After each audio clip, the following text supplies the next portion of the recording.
verdad.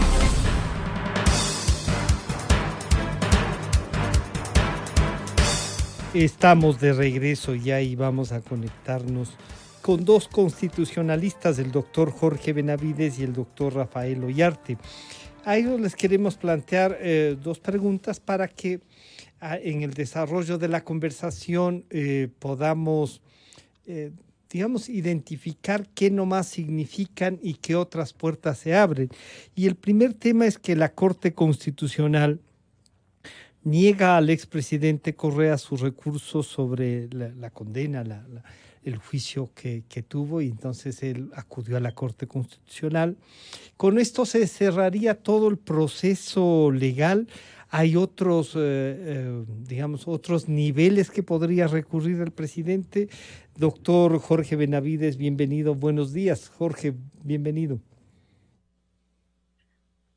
Buenos días, Francisco. Muchas gracias por la invitación.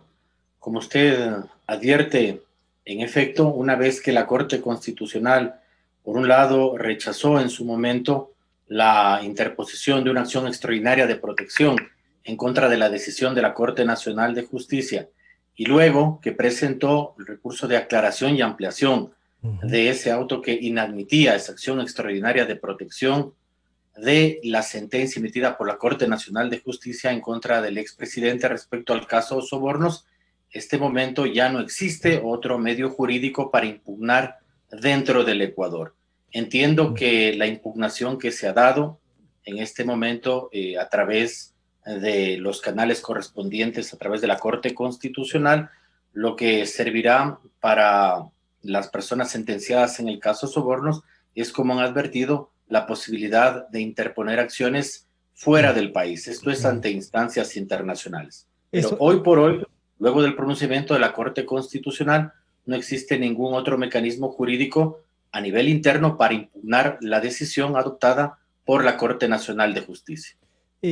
Doctor Benavides, la Corte podía haber admitido para revisar la sentencia, para decir que, por ejemplo, alguno de los sentenciados podía estar fuera de esto, pero ahora respondió. Todo el proceso de sobornos ha estado, por lo menos en la vista procesal, ha estado bien llevado, y la Corte dice, no admito esto.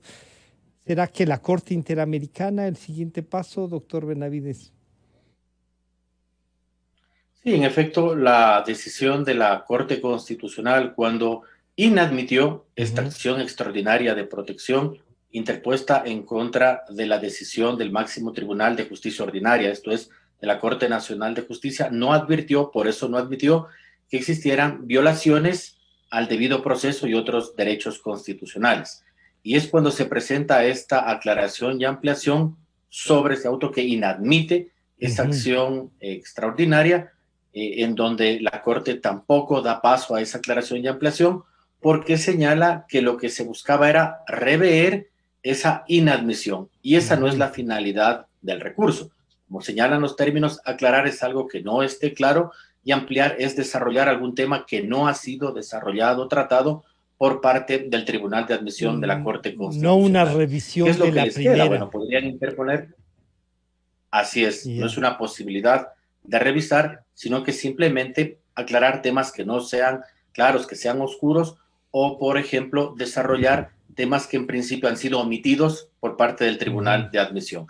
Este rato, bueno, en instancias internacionales el procedimiento supone que primero van a la comisión y luego, si no hayan una posibilidad de arreglo entre el Estado denunciado y la comisión, es la propia Comisión Interamericana la que sube el caso ante la Corte Interamericana. En promedio, cuando estos casos van a instancias internacionales, se resuelven alrededor de 10 años. Lo importante es que, según la normativa nacional como internacional, para acudir a estas instancias internacionales, se deben agotar todos los recursos en la jurisdicción interna. Así es. Y concluido esto, hemos visto que en campaña electoral, ahora que ya hay una decisión, y de eso también le voy a pedir una opinión, pero en virtud de lo que ya hemos visto en el caso del expresidente Correa y los otros sentenciados, un candidato dijo que los jueces podrán revisar. Hay la posibilidad de que terminado todo este proceso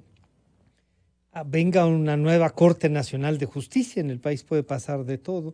Revisen esa sentencia, doctor Benavides.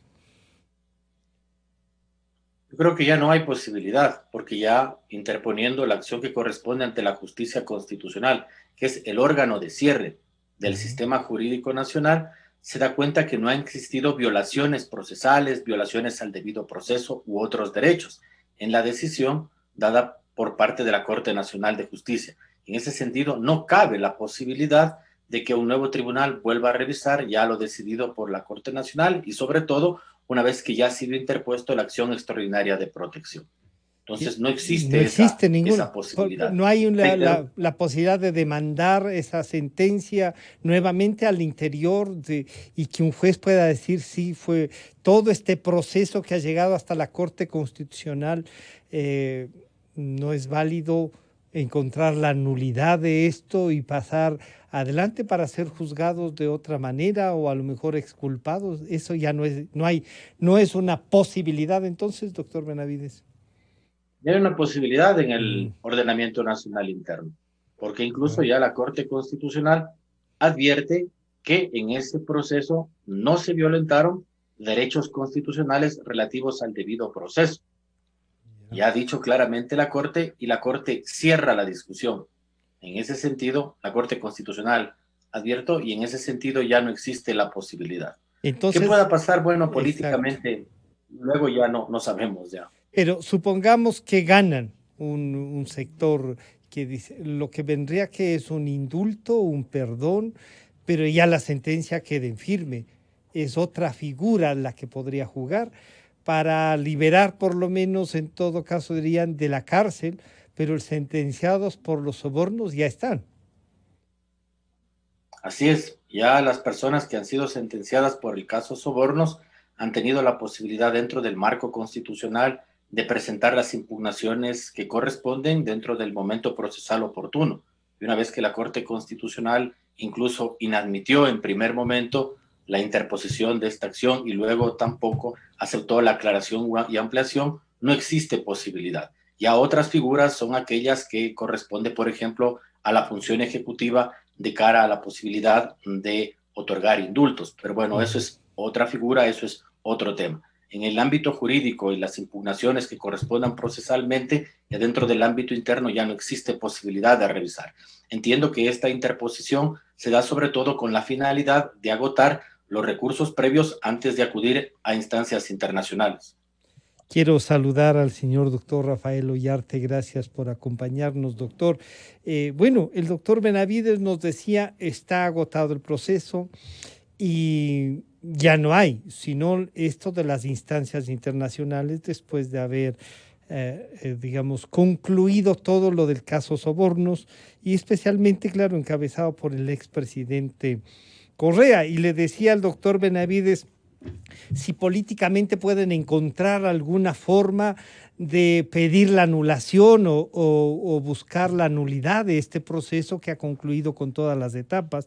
Él decía, ya no, solo queda una decisión del presidente o de la asamblea, ya es una decisión política, lo cual no les quita ya la sentencia. Doctor Ollarte, bienvenido, buenos días. Buenos días, don Francisco, un placer estar con usted, con don Jorge Benavides y con todos los amigos de Radio Democracia. Bueno, en principio, cuando usted rechaza una acción extraordinaria de protección, no habría la posibilidad de impugnar el fallo, pero en materia penal siempre existe el recurso de revisión en virtud del artículo 658 del Código Integral Penal, es decir, una vez ejecutoriada la sentencia y en cualquier tiempo es posible interponer ese recurso que tiene unas causales limitadas, es decir, antiguamente el recurso de revisión tenía 6 causales, el Código Integral Penal actual las reduce a 3. Las 2 primeras no serían, en el caso de sobornos 2012-2016, en principio propiamente proponibles, es decir, que se encontrar viva a la persona que se creía muerta. Es una causal muy curiosa y que siempre ha costado como causal del recurso de revisión. La segunda, que existiendo dos sentencias condenatorias, determine que una de ellas sea errónea. En este caso no tiene usted dos sentencias condenatorias respecto de diferentes partícipes sobre el mismo caso que hagan prever que una de las dos es errónea, solamente tiene un fallo. Pero tal vez la última, la del 658, número 3 del Código Integral Penal, es la que queda abierta, es decir, si la sentencia se ha dictado en virtud de nuevas pruebas si la sentencia se ha dictado en virtud de documentos o testigos falsos o de informes periciales maliciosos o errados. Y claro, en ese caso, para eso se requiere nueva prueba. Entonces, si yo indico, como generalmente ha indicado el correísmo, de que han existido informes periciales maliciosos o erróneos, o en virtud de documentos o testigos falsos, sería procedente el recurso de revisión. Es decir, no es que la cosa está absolutamente cerrada. Lo que sí ocurre es que la sentencia ejecutoriada en principio será inamovible, la sentencia ejecutoriada tiene que cumplirse, pero queda abierto este recurso de revisión. Más allá de que existan otras cuestiones de carácter político que le puedan, entre comillas, solucionar el tema a Rafael Correa. Es decir, en principio no sería posible el tema de una... Pero este recurso de revisión, doctor Ollarte... amnistía parlamentaria. Ya. ¿Sí? Este recurso de revisión lo tendría que resolver la Corte Nacional en virtud del expresidente por los fueros, y qué otro tribunal, porque los mismos. En todos los casos, los recursos de revisión son conocidos y resueltos por la Sala Penal de la Corte Nacional. Pero si ellos ya han actuado en este caso, ¿no importa? No, evidentemente se tendrá que acudir con jueces, ¿ya? Es decir, quienes no han actuado en el proceso, porque usted lo que va a juzgar, básicamente, el recurso de revisión, si el recurso de revisión es un nuevo juicio, ¿ya? Entonces, en ese nuevo juicio, usted lo que, en virtud de la causal, va a indicar de que su condena ha provenido de documentos o testimonios falsos o de pericias maliciosas o erróneas. Claro, doctor. Si no estoy diciendo que eso haya ocurrido en el caso Sobornos, lo que le estoy diciendo es que está abierta, es una posibilidad, que además la van a estudiar los abogados que defienden esta causa, y entiendo que también habrá previsto la fiscalía, que era la que, digamos, presentó la denuncia, siguió el juicio y en definitiva cumplieron con lo que hay que cumplir. Doctor Benavides, una cosa, don Francisco, es decir, claro, los recursos de revisión, lo mismo que las acciones extraordinarias, no son juego, no son apelaciones. Es decir, tienen causales absolutamente determinadas. Claro, o sea, si usted va a hacer el recurso de revisión tal como hizo su acción extraordinaria, mejor no haga nada. Era para cumplir nomás.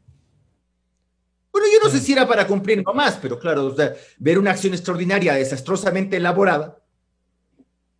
Yo creo que el voto salvado es extremadamente generoso con Rafael Correa, en el caso de la acción extraordinaria inadmitida por la sala de la Corte Constitucional. Creo que el voto salvado es extremadamente generoso, es decir, ya le buscó ahí una cosilla ahí respecto de una eventual violación que se podría producir por un entre comillas, alegado cambio de imputación. Pero claro, una cosa es cambiar la figura delictiva y otra cosa es cambiar los hechos del caso. Pues eso no se ha producido. Creo que en ese sentido fue extremadamente generoso el voto salvado.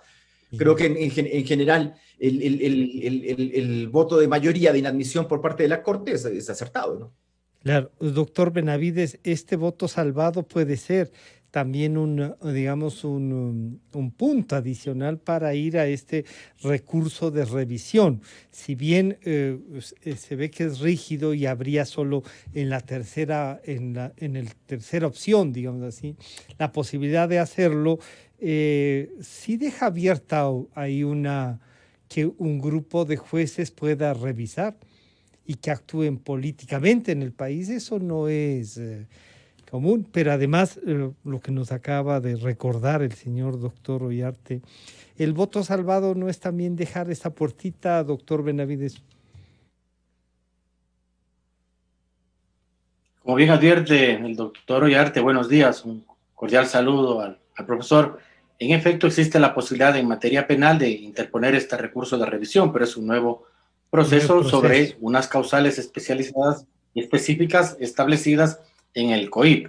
Es posible que a lo mejor aleguen una serie de cosas, pero luego lo importante será la procedencia, la pertinencia en la argumentación respecto a las causales, para que puedan luego la sala especializada de lo penal conocer el recurso en cuestión. Pero eso sería, digamos, en el ámbito penal. En cuanto a alegaciones para querer repetir de que ha habido violaciones al debido proceso, ya no se podría discutir, porque ya la Corte Constitucional en el momento oportuno señaló que no había violación de derechos relativos al debido proceso u otros derechos conexos.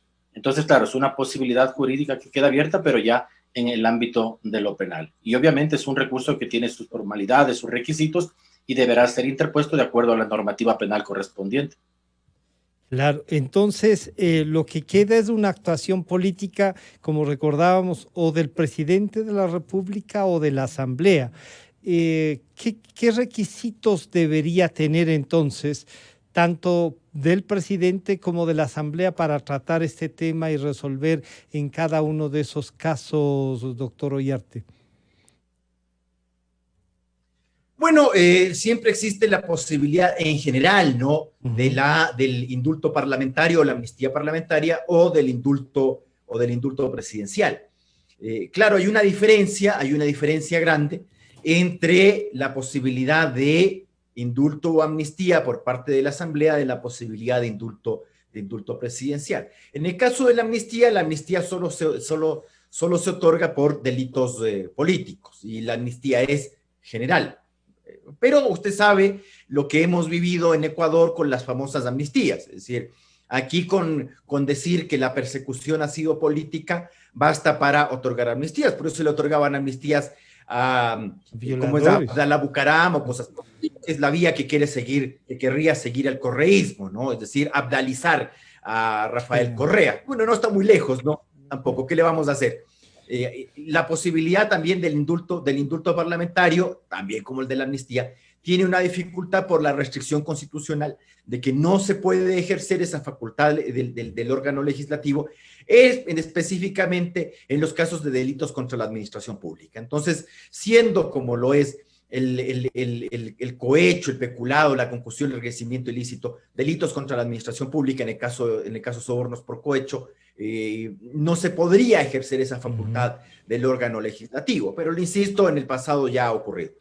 Sobrepasar la Constitución no es difícil por parte de una mayoría parlamentaria. Ahora, con la mayoría relativa que tiene el correísmo, es decir, entiendo yo que eran 49 votos, pero que ahora solo serían 45 votos que tendría el correísmo en la próxima Asamblea Nacional, no te da para lograr esa mayoría absoluta con la cual se otorga la amnistía parlamentaria. Tal vez quedaría la parte del indulto presidencial, pero para que se ejerza esa facultad de indulto, conforme el Código Integral Penal, el reglamento de indultos y la ley de gracia que dice que ha sido derogada, aunque eso no ha ocurrido, si la ley de gracia sigue vigente, pero en todo caso, tanto el Código Integral Penal como el reglamento de indultos, como la ley de gracia establecen una serie de condiciones para otorgar el indulto presidencial. Y una de esas condiciones es que se esté cumpliendo la condena, es decir, el indulto no se puede otorgar a prófugos. Pero usted ya sabe, pues, o sea, el día de mañana te dice nomás cualquier gil perejil que la norma es inconstitucional y te habla ahí de una aplicación directa de la Constitución con la finalidad no de aplicar directamente la Constitución, sino de esquivar otra norma. Y luego, hasta luego, ¿no? O sea, esa posibilidad siempre está latente. Claro, en el país sí. Bueno, entonces ahí están las posibilidades de resolución y de avance de este caso que la Corte Constitucional ha resuelto. Y ahora viene lo del contencioso electoral. Y el contencioso electoral termina digamos, abriendo el paso a la segunda vuelta. Creo que han actuado de mejor manera de lo que habían venido actuando. Inadmiten ya, rechazan el pedido del doctor Pérez.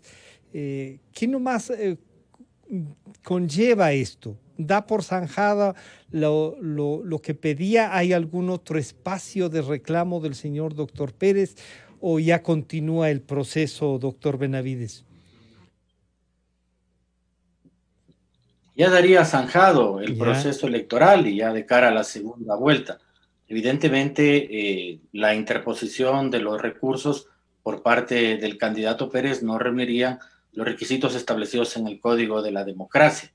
La verdad, más allá del tema puntual de sus objeciones respecto de actas con inconsistencias, creo que el manejo por parte de la función electoral, tanto del Consejo Nacional como del Tribunal Contencioso Electoral, ha dejado mucho que desear en este proceso, y eso lamentablemente no ha permitido que de la mejor manera se pueda tener la mayor transparencia, la mayor idea de que todo va bien. En todo caso, es una decisión ya del Tribunal Contencioso, es una decisión apegada a derecho, y con esto ya zanjaría el tema. ¿Qué queda? Bueno, como siempre, queda el tema de la extraordinaria de protección en caso de que hubiese alguna violación por parte del juez en esa decisión judicial. Pero en principio, eso también es un recurso que tiene una serie de formalidades. Bueno, es una acción, incluso es independiente de ese proceso judicial en el ámbito de la justicia electoral, y tiene también una serie de requisitos y condiciones que deberían cumplirse para que sea finalmente admitido por un tribunal de admisión de la Corte. Finalmente no ha fundamentado adecuadamente todas esas impugnaciones que señalaba respecto a inconsistencias de actas, y en ese sentido, bueno, ya se pronunció la justicia contencioso electoral.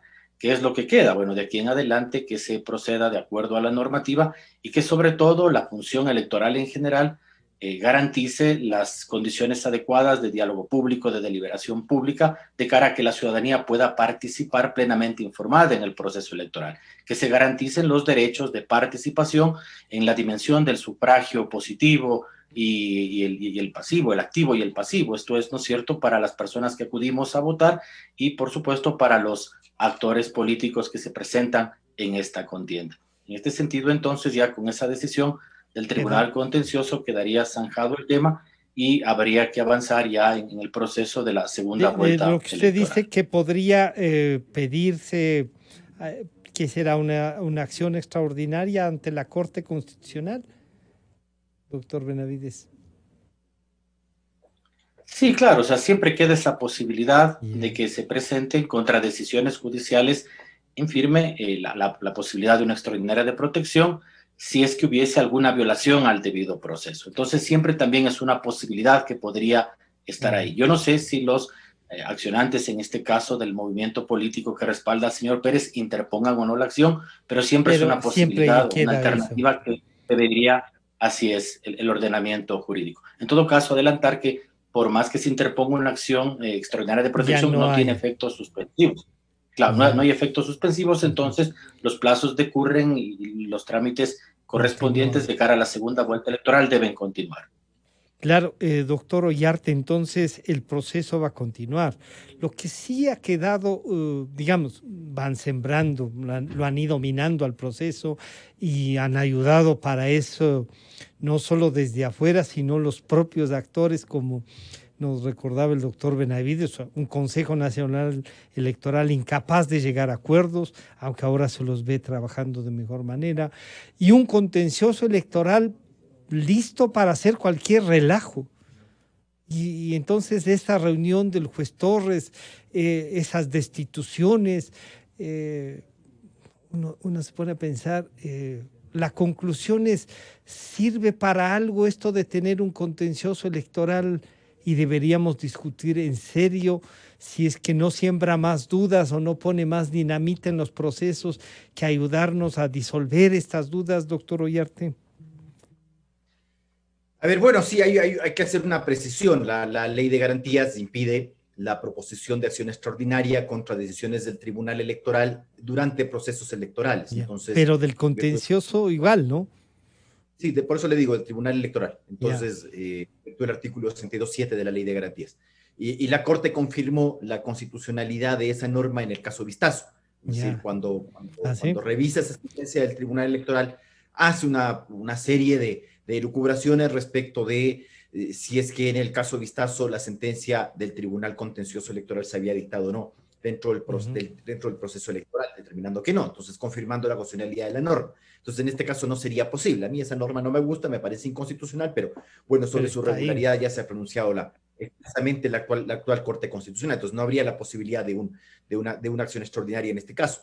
Ahora, sobre las actuaciones del Tribunal Electoral y del Consejo Electoral, ya lo sabemos, es decir, el Consejo Electoral comenzó mal, y con la colaboración del Tribunal Electoral siguió mal, es decir, con la calificación de candidaturas que no podían realizarse, la candidatura de Arauz y el mismo Yacu Pérez, es decir, candidaturas que no provenían, en el caso de la candidatura del binomio Arauz-Rabascal, que no provenían de democracia interna, que no habían cumplido con los requisitos para el reemplazo, en el caso de la primera candidatura Arauz-Correa, y en el caso de Yacu Pérez, su candidata designada por democracia interna era la señora Marangoni, claro, y por algún tuit que les pareció desafortunado, le cambiaron la candidatura por la señora Camacho sin ningún procedimiento de democracia interna. Entonces, si tú tienes un consejo electoral que te dice que por democracia hay que saltarse nomás la ley, la constitución y los reglamentos, porque esto no es un tema reglamentario, es un tema que está en el artículo 108 de la Constitución.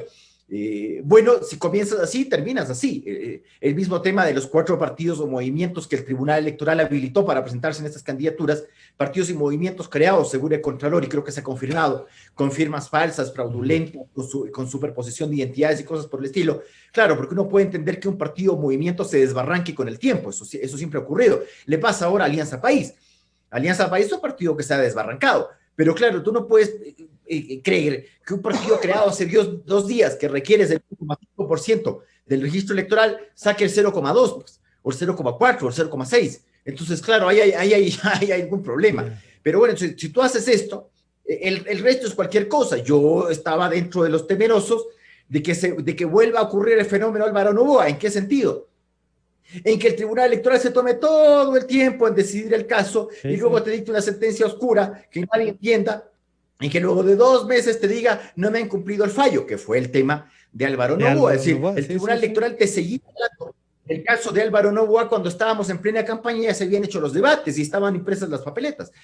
Afortunadamente, en este caso, afortunadamente, el Tribunal Electoral ha resuelto antes de que se abra la campaña formal, la campaña presidencial para la segunda vuelta electoral. Por lo menos eso, pues decir, tenemos un debate el próximo domingo y sabemos que esos 2 son los finalistas, nos guste o nos desagrade. Ahora, la forma de proponer la acción subjetiva por parte de Yacu Pérez es otra cosa que te hace dudar. Es decir, se entiende que Yacu Pérez es abogado, que tiene, y él nos dice siempre que tiene 4 maestrías, entre otras una de Derecho Constitucional. Pues no puedes plantear una acción subjetiva en el contencioso electoral. Es decir, a ver, está bien que tú políticamente me hables del fraude porque no te gusta perder, porque esa es la tradición ecuatoriana, de que si yo gano, viva la democracia, y si yo pierdo, todo es un asco y todo está mal hecho. Yo también dudo del sistema informático del Tribunal Electoral, pero ahí tenemos una fiscal que le dispone que le entreguen el tema de la base de datos para realizar y no hace nada, pues ahí se quedó la fiscalía, qué gran cosa. El Contralor, que también se lo pidiendo por favorcito. Bueno, yo tengo dudas respecto de ese sistema informático, más aún cuando fue el causante del apagón del año 2017. Pues, ¿qué vamos a ver también? Apagones ahora. Y estamos viendo lo que pasa en Manabí también. Y estamos viendo lo que pasa en Manabí, lo que pasa en otras partes. Es decir, oye, perdón, el manoseo impúdico de unas elecciones. Entonces, ¿aquí qué vamos a llegar? Los tiempos del PRI de México, en el que se decía sin ningún ambaje, aquí el que elige no es el que vota, sino el que cuenta los votos. No se trata de eso. Pero bueno, estamos metidos en esto y con eso vamos a la famosa segunda vuelta electoral, sin ninguna confianza. Pero por lo menos el Tribunal Electoral hizo lo mínimo, es decir, que se puede esperar, es decir, vuelva oportunamente. Y entonces ahí ha resuelto oportunamente, lo cual los jueces, ¿no? Un poco comienzan a darnos una garantía de que la institucionalidad puede funcionar y que podemos quejarnos, pero que lo resuelvan, no que entorpezcan las cosas. Doctor Benavides, y lo del juez Torres queda ahí, no pasa nada más.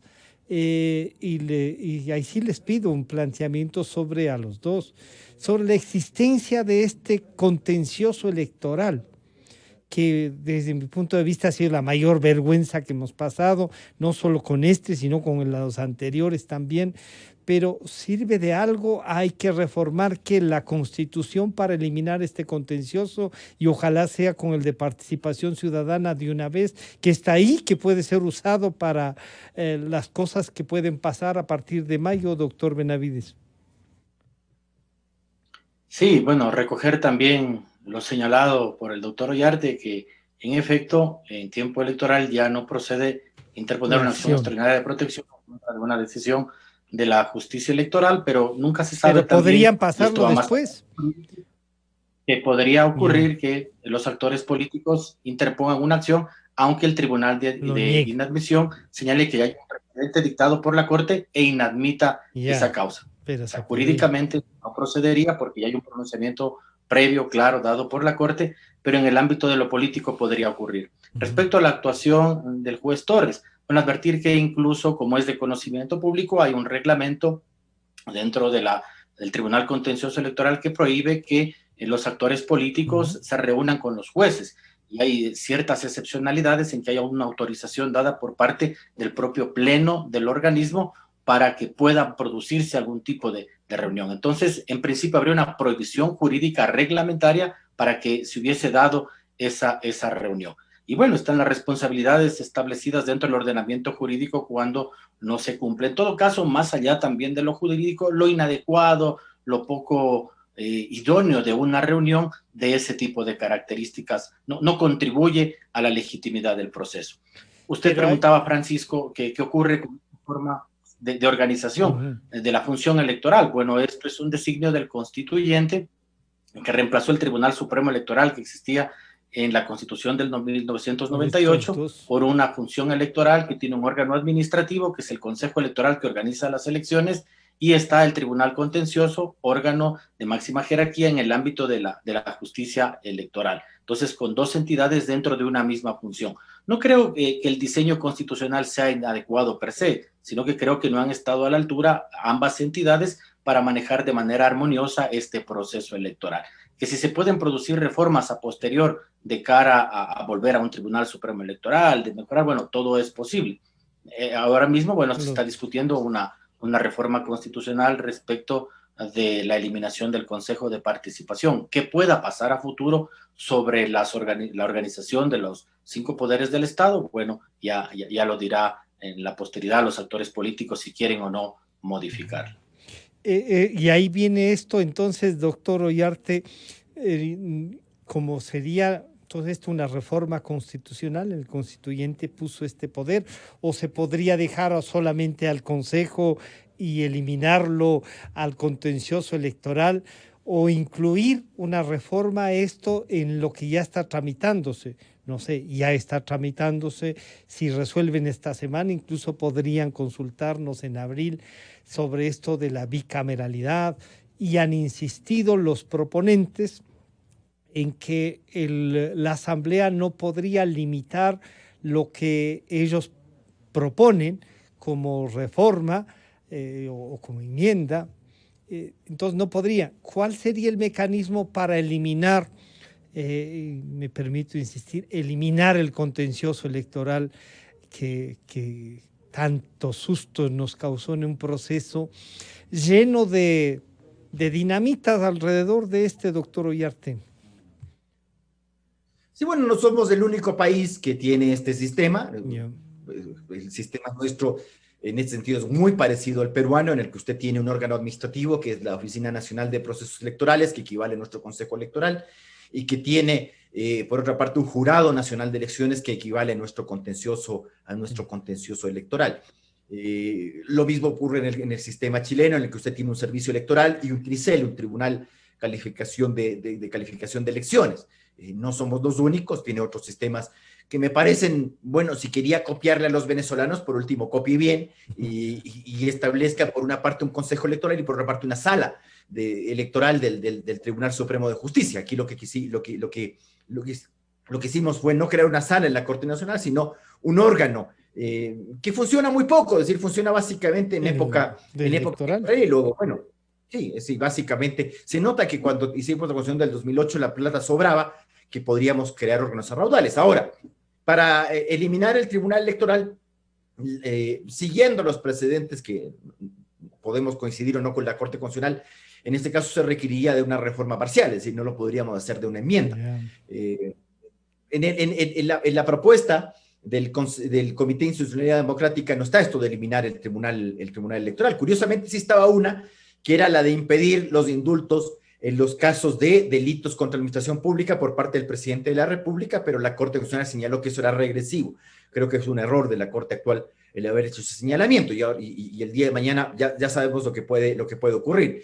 Pero si queremos eliminar, tendremos que iniciar un nuevo procedimiento de reforma parcial con todos los condicionamientos que ello requiere. Ahora, como está de moda el tema de que nos ha ido mal con el Tribunal Electoral, tal vez algo se haga, pero pasada las elecciones, usted sabe, pues es el carácter nuestro, es el carácter ecuatoriano, ¿no? Se sube la espuma como la cerveza y luego se baja. Entonces, nos debemos de olvidar de este tema del Tribunal Electoral. El Tribunal Electoral debe pasar por debajo. Más bien lo que han de pretender los políticos, otra vez, básicamente, si vuelve el correísmo, es deshacer todo, es decir, volver a repartirse el Tribunal Electoral, la Corte, el Consejo, todo lo que viene. Aunque en el Tribunal Electoral el correísmo tiene su buena representación, digo yo, tiene ahí sus buenos... ¿Qué haremos con el doctor Torres? Bueno, la única posibilidad que le queda básicamente es por una parte, un juicio político, pero el juicio político en el caso de censurarse a uno de los miembros de órganos electorales, es Consejo Electoral o Tribunal Electoral, se requiere 2/3 de los votos. Y ya veremos para cuándo será ese famoso juicio político, si es que se lo hace algún día por el famoso incumplimiento de funciones. Alguien podría decir por ahí, bueno, también habría un tráfico de influencias, pero ahí entra a operar el artículo 19 de la ley electoral. Recuerde que los miembros del Tribunal Electoral y del Consejo Electoral tienen inmunidad. Entonces, para procesarlos penalmente se requiere, ojo, no se requiere esto para la investigación previa, por si acaso, no porque lo diga el Pleno de la Corte Nacional en una resolución interpretativa, sino porque la inmunidad es contra el proceso, es decir, no respecto de actuaciones preprocesales, como sería la investigación previa, ¿ya? Pero claro, si usted quiere formular cargos para iniciar una instrucción fiscal, se requeriría que el propio Tribunal Electoral autorice con la mayoría de sus miembros el procesamiento de uno de sus integrantes. Ya veremos. Entonces, tienen esta protección, a mi juicio inconstitucional, pero que aparece en el artículo 19 de la ley electoral. Entonces, ciertamente esto implicaría un mal precedente, es decir, las explicaciones del encuentro casual, que luego me meto al departamento y que luego del encuentro casual, es tan casual que me dedico a hablar 1 hora y media de yo qué sé. Es decir, hay cosas que yo creo que ya tenemos que dejar en el Ecuador de hacer esto de siempre, ¿no? Que el escándalo de la próxima semana tape el de la semana anterior, que la reunión del juez Torres tape el tema de los vacunados VIP, que el tema de los vacunados VIP tape, y ya uno no se acuerda, pues porque claro, como tienes un escándalo semanal, es bien fácil en Ecuador echarle tierrita a las cosas, pues entonces échele tierrita nomás, espérese el escándalo de 2 semanas y luego ya la gente se olvida de ti, ¿no? Doctor Benavides y doctor Ollarte, les voy a pedir entonces, para concluir y agradecerles este contacto, el proceso para las enmiendas está listo para que lo debata ya en segunda y definitiva instancia. ¿Se alcanzará para abril? ¿Qué requiere de eso, doctor Benavides? Bueno, advertir que con la reforma que se introdujo a la ley orgánica de la función legislativa se cubrió el vacío que existía en el artículo 442 de la Constitución respecto al porcentaje de votos que debe reunir una iniciativa para ser aprobada. Esto es 70 votos. Y luego, bueno, la Constitución establece que dentro de los 45 días se deberá convocar a referéndum ratificatorio. En consecuencia, lo que queda es que esta semana, entiendo, que tratarán por parte del Pleno el informe realizado por la Comisión Ocasional de Enmiendas. Informe que, vale decir de paso, no es obligatorio, ¿no es cierto?, no es vinculante para la deliberación en el Pleno. Esto sobre todo en la medida en que ese informe no incluye el tema de la bicameralidad. Discutir sobre la pertinencia o no de la bicameralidad, si la bicameralidad puede o no mejorar el tema de la representación o contribuir a una mejor deliberación democrática, bueno, va mucho más allá de lo que sucintamente yo pueda señalar en este momento. Lo que sí puedo decir es que ese informe de la Comisión Ocasional de Tratamiento de Enmiendas, que no la incorpora, no es obligatorio al Pleno. Así que probablemente podrían incluso dentro de la discusión parlamentaria topar el tema de la bicameralidad. Reitero, ¿incluirlo o no? Es otro asunto. ¿Perdón? ¿Incluirlo o no para, en definitiva, la consulta ratificatoria? Podría, como digo, porque en principio ese informe no es obligatorio. No es obligatorio el informe que presenta para segundo debate la comisión de enmiendas. Entonces podría, no sé, ensayando una posible alternativa, que se proponga, bueno, por medio de una resolución, la introducción de ese tema para que sea el pleno el que delibere si es adecuado o no. Tener en consideración además que debe ser aprobado artículo por artículo. Y esto ya fue recogido de la sentencia del año 2018 en que la Corte Constitucional declaró inconstitucionales aquellas modificaciones que se introdujeron en el año 2015 respecto a la reelección indefinida y que luego la Corte recoge en este dictamen previo de procedimiento para que sea mejor regulado el proceso de deliberación parlamentaria. El Ejecutivo, la Asamblea Nacional tiene plenas potestades para discutir el alcance, quitar cosas, poner cosas de la iniciativa como ha sido presentada por el Consejo de Participación, porque en eso supone precisamente la deliberación democrática de los representantes del pueblo acogidos en asamblea. Y tendrían que pasar dentro de 45 días, no sé, habría que ver el calendario electoral, si estos tiempos se adecuasen a que posiblemente se pueda hacer ese referéndum ratificatorio coincidiendo con la segunda vuelta electoral. Y finalmente una cosita respecto a las inmunidades, que es muy pertinente traído al caso de los miembros de la justicia electoral. Claro, para, por ejemplo, el juicio político a los miembros de la justicia electoral, bueno, este es periodo de inmunidad desde que inscriben las candidaturas hasta la proclamación de los resultados. Entonces es una opción una vez que ya este periodo de inmunidad, ¿no es cierto?, hasta la proclamación de resultados de segunda vuelta, que puedan activarse estos mecanismos de juicio político, que claro, para la función electoral, como para también el Consejo de los vocales del Consejo de la Judicatura o los ministros de Estado, requiere de una mayoría calificada, es decir, no solo 70 votos, sino que 91 votos, y eso a veces suele ser complejo tener dentro de una asamblea que suele estar fragmentada. Claro, doctor Ollarte, entonces la asamblea puede, no es como se ha dicho que debería aceptar todo lo que se planteó para las enmiendas, sino que, como dice el doctor Benavides, en su deliberación puede poner esos límites de lo que se debería o no hacer. ¿Usted coincide con eso y creería usted que deberíamos alcanzar a abril para que aprovechar, digámoslo así, aprovechar el proceso electoral? A ver, no creo que dé para abrir esta cosa, primera cuestión.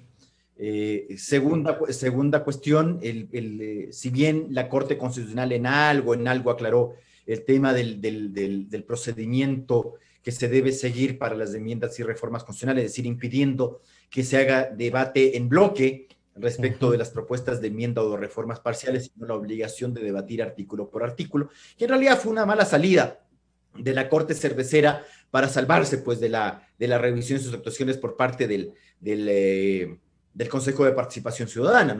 O sea, no de otro modo se entiende que la misma Corte Cervecera en los autos de verificación que expidió respecto de la enmienda 2015 diga que todo está bien, y 3 años después te dije una sentencia diciendo que hemos encontrado aquí que no ha debatido artículo por artículo, sino en bloque, cosa que además se permitía expresamente en virtud del trámite parlamentario. Si usted puede aprobar las reformas a la ley en bloque, por libros, por capítulos, secciones o artículo por artículo, y generalmente se lo hace, salvo algunas secciones que se lo ha hecho por libros, como el Código Integral Penal, se lo hace en bloque. Y se buscó ahí una cosita para realizar la declaración de inconstitucionalidad formal de esa enmienda que ellos mismos habían conestado, ¿no? Bueno, bien o mal. Pero siempre existirán problemas, es decir, ¿quién es el que te tiene que proponer la posibilidad de agregar cosas al segundo debate? El ponente. ¿Y quién va a ser el ponente de esta cosa?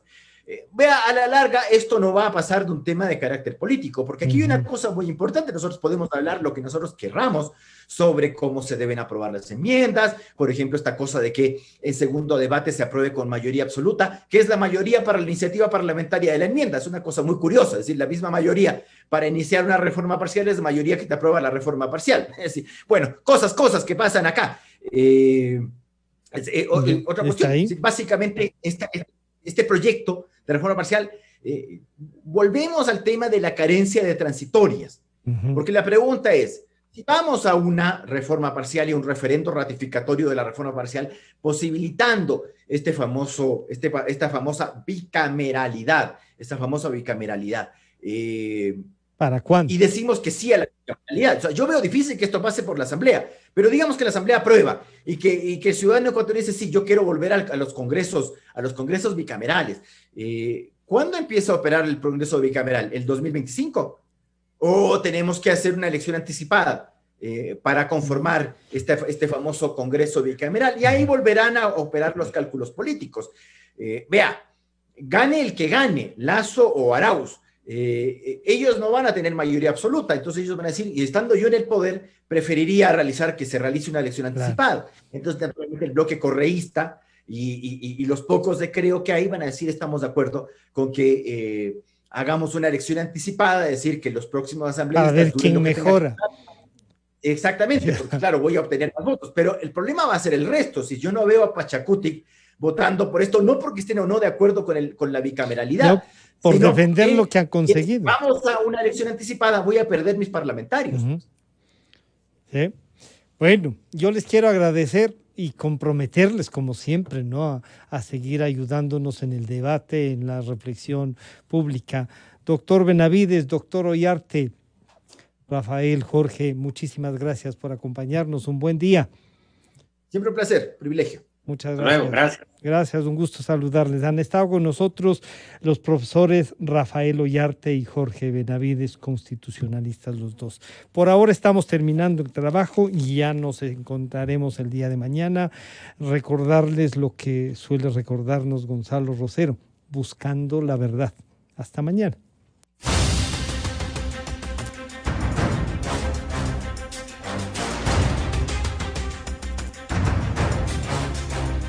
La revista de opinión de